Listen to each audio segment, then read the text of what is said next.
over 80% of TikTok accounts have been hacked. So check if your account is not a victim of being hacked. So you go to your TikTok.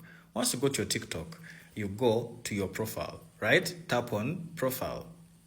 So once you tap on profile, you're going to tap on these three lines. Tap on these three lines. Once you tap on these three lines, you're going to tap on settings and privacy. Settings and privacy.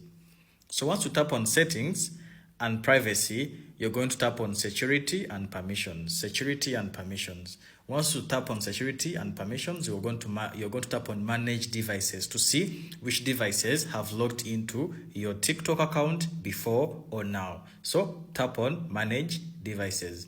Once you tap on manage devices, TikTok is going to show you all the phones that have logged into your TikTok, right?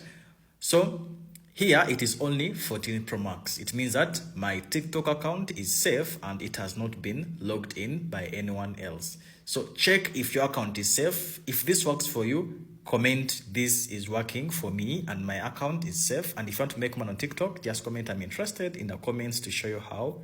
Check my profile for step-by-step tutorial sessions.